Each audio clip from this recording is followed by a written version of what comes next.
everybody that wants to speak in today as possible. Thank you.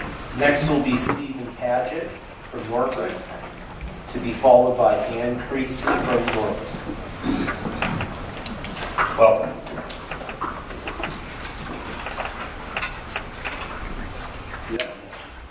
Hello. Previous speakers made a good point. The Dominion Energy likes to do their deeds in secret because they know that it's not going to be that good for the people. Now, of course, they want to make money, and the stockholders, if this thing goes through, they may make some money. But that's not really the point. The point is that it's a bad idea, and everybody knows it. There's just so much misinformation, disinformation. The economic benefits would occur, here I read from the Chamber letter, the economic benefits would occur concurrently with environmental progress, as is well known, natural gas produces half the carbon emissions of coal. What they don't tell you is that the flaring of methane from the fracking industry is driving up. Since the fracking boom began, the methane in the atmosphere has been moving up rapidly due to fracking. It's been proven by satellite studies. So it's bad. And then what they don't tell you is the fracking industry that Bloomberg is advising its investors not to invest in fracking. There's been, since 2015, there's been 170 shale operations that have gone bankrupt. This year alone, first half of this year, 9 shale companies have gone bankrupt. The future is not in fossil fuels, so you build out these pipelines, which they don't mention in the letter. Sure, the CO2 emissions of Virginia is going to be a drop in the bucket in global warming, but it's going to damage the water supplies in rural Virginia. I mean, they're violating, I mean, the DEQ, to their credit, is holding them to the standards of the EPA, but that's not necessarily going to solve the problem. In fact, nobody knows what's going to happen. All that, they build these things out, it could be a disaster for wildlife and water supplies. And then what? And then business is going to shut down anyway. Because another thing they don't tell you is there's, due to the increasing global alarm of climate change, there is a tremendous amount of research going on all over the world. In the United States, at the top institutions, Stanford and MIT, they're developing energy storage technologies at a furious rate. And those technologies will allow Virginia, in the near future, to take full advantage of solar energy and wind farms. Thank you, sir. Thanks. Thank you. Next will be Creasy, welcome, followed by Kugwanda Baker. Hi everyone. Thanks for taking the time to hear comment from the public on this issue.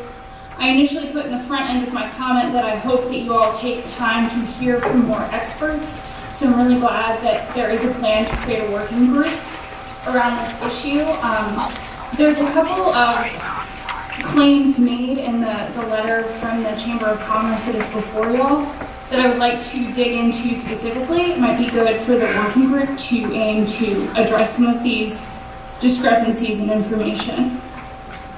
So the Hampton Roads Chamber of Commerce letter that is attached to the HRPDC agenda makes claims that the gas from the ACP is needed by the region for economic growth, but offers no analysis to document that need. There is some information that brings the need for an additional transmission pipeline into question. Dominion's claim that extreme cold snaps necessitate more gas infrastructure contradicts the reality of the capacity contracts for Hampton Roads. Chris Stockton, a spokesman for Williams Partners, which operates the Transco pipeline in the western part of the state that the Atlantic Coast Pipeline would connect to, said that the Transco pipelines performed remarkably during the cold weather. There was a date in January 5th of 2018 where temperatures were especially low. And during that time period, he goes on to say, we were able to meet all of our firm capacity contracts. The system delivered a record amount of gas. It produced 10% of the natural gas consumed in the country on that day, in January 5th. So that definitely points to the fact that maybe our gas infrastructure in the state is enough to supply our gas needs. Another interesting aspect that brings the need into question is that the Attorney General's office reported in a discovery response that Virginia Natural Gas stated that no curtailments had occurred on annual system peak days in the past 10 years. So I think we really need to get to the bottom of the question for the need of this gas before making any consequential decisions.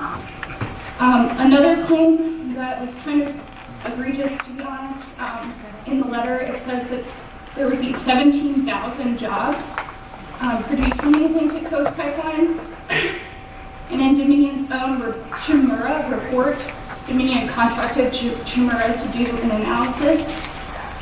Even Dominion's report claims that there would be 2,873 jobs during construction across 3 states, North Carolina, Virginia, and West Virginia.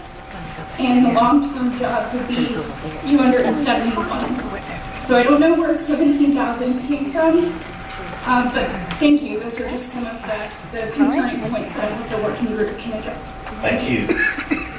Next will be Kagwanda Baker from Norfolk. Welcome. Will be followed by Kim Sutter from Norfolk.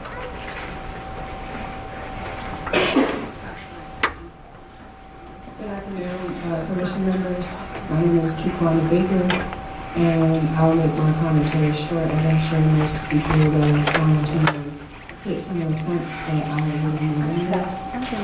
I would just suggest that you also consider during your deliberation putting out an opposition, a resolution opposing the Atlantic Coast Pipeline.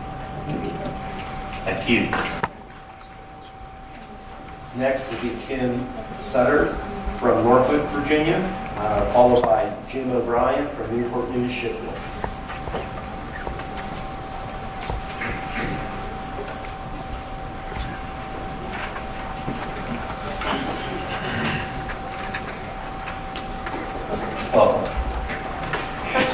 Welcome. Good afternoon. Good afternoon. I'm not a pipeline expert. I just happen to be a mom that fell in love with the house in Berkeley. Berkeley is a neighborhood in Norfolk, and I just love it. I know my neighbors now, which has never happened before, and we get together very frequently. And I've lived there a year, and I feel like I've lived there my whole life. I've never felt more at home. And actually, my husband and I, we have 8 children between us. We've been busy. But we don't have grandchildren yet, and I really want grandchildren, and I can see them coming over, like, who all has grandchildren? We get their sleepovers, and we get to love on them and give them back. Like, I can't wait. But I also know that I live 3 blocks away from the Southside Connector, and I literally live in an incineration zone. So if I do have a sleepover with these grandchildren, I have to worry about if they're going to take me out and them too. That keeps me up at night. I can tell you that the Southside Connector, which is a spur of the Atlantic Coast Pipeline, is 24 inches wide, high pressure, and buried 3 feet deep. And they bury dead people deeper than 3 feet. Okay. Oh, you have this number. Okay. We and a lot of people over there, we've been fighting these pipelines for several years now. Some of you have probably seen me at your council meetings before. But we're still fighting, and we're hoping that you'll do the right thing. We're in a position to do so. Maybe not today. We thought we were going to vote today, but when the time comes, I hope and I know that you'll do the right thing. If you do nothing, Virginia Natural Gas and Dominion will ply the state with dangerous, predatory, and unnecessary fossil fuel infrastructure. But if you vote no, you send a message to all Virginians letting us know that you're willing to stand up for us. Just a quick shout out, all the folks that are here against the pipelines, if you could raise your hand or stand up. These are the folks that came out midday, midweek to come to this meeting and let you know. And they're all counting, they represent everyone else that feels the same way, and they're counting on you like me. Thank you. Thank you.